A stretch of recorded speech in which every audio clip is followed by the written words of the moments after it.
Cyril Potonnier, bonjour. Bonjour. Bienvenue sur ce plateau. Je vais vous demander de vous présenter en quelques mots.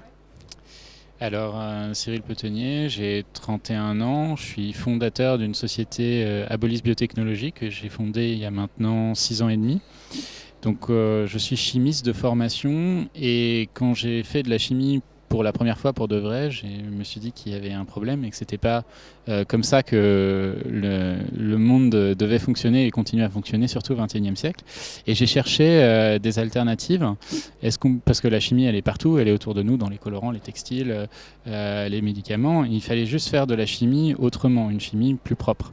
Et dans ma quête, je suis tombé sur des gens qui modifient des micro-organismes, des levures en l'occurrence chez nous, pour la production de produits. C'est-à-dire qu'on prend une levure, elle mange du sucre, et d'habitude, dans un usage classique, on lui fait faire de l'alcool, c'est la fermentation, mais nous on va la modifier pour qu'au lieu de faire de l'alcool, elle fasse le produit chimique d'intérêt. Donc ça peut être le même produit chimique que celui qui est synthétisé à partir de ressources fossiles, mais ça peut aussi être on essaye de pousser chez nos clients le remplacement vers des produits plus propres, donc des équivalents plus propres.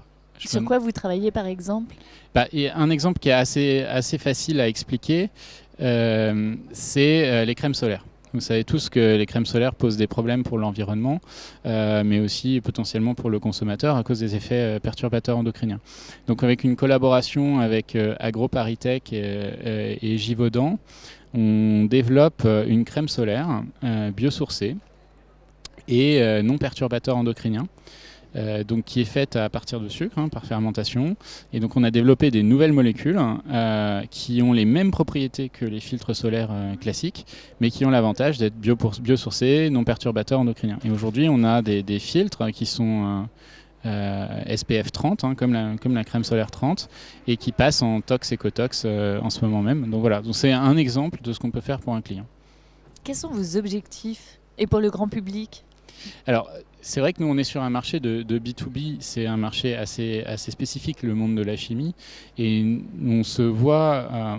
en fait, j'ai conçu cette société pour qu'elle puisse apporter des réponses à une industrie qui avait du mal à se transformer. Aujourd'hui, on le voit avec la crise du Covid, il est nécessaire de rapatrier la synthèse des molécules dont on a besoin, les médicaments aussi, mais pas seulement, les colorants, les textiles. On a besoin de reconstruire en Europe cette industrie qui a été longuement délocalisée, mais on ne peut plus le faire, souvent pour des raisons de toxicité des produits qui sont mis en œuvre ou des impacts environnementaux que cette chimie pose. Et donc ça nécessite de refaire cette chimie autrement et en France. Alors le consommateur, lui, le voit pas. Il va voir un produit qui est jaune, il était jaune avant, il sera jaune après. Mais en revanche, l'impact sur l'environnement, à la fois sur la production, et on essaye aussi, en poussant des molécules propres sur la fin de vie des produits, être beaucoup plus respectueux. Donc on essaye d'être un acteur invisible, puisque le produit ne doit pas être moins bon, mais de cette transformation. Voilà. Quel prix avez-vous déjà reçu ? De nombreux. On a eu des concours d'innovation, phase 1, phase 2, des prix potentiels technologiques. On vient d'avoir un PSPC aussi avec mes partenaires Bell, Le Safre et Metatool que je salue. Voilà, pour aider à la transformation des produits agroalimentaires, pour les rendre plus respectueux et plus en adéquation avec la demande des consommateurs. Voilà, parmi d'autres. Qu'est-ce que des prix ça peut apporter dans un chemin entrepreneurial ou pour une start-up ? Alors, les prix, ça fait plaisir, mais en soi, c'est pas ça qui fait tourner ni les affaires, ni qui fait manger.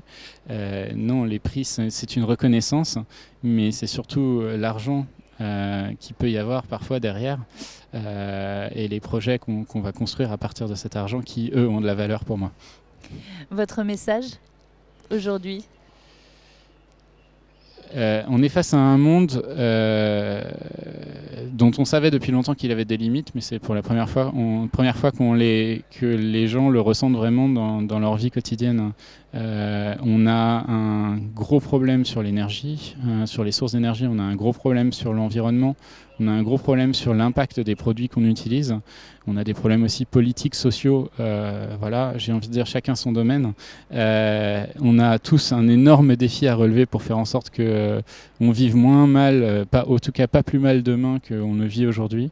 Et voilà, moi j'essaie d'apporter une petite goutte d'eau dans cet énorme océan qui est toute la transformation de notre société qu'on doit accomplir. Et c'est un énorme travail, mais c'est aussi une énorme opportunité pour ma génération de trentenaires, et même ceux qui sont plus jeunes, de se dire qu'on va pouvoir reconstruire un autre monde.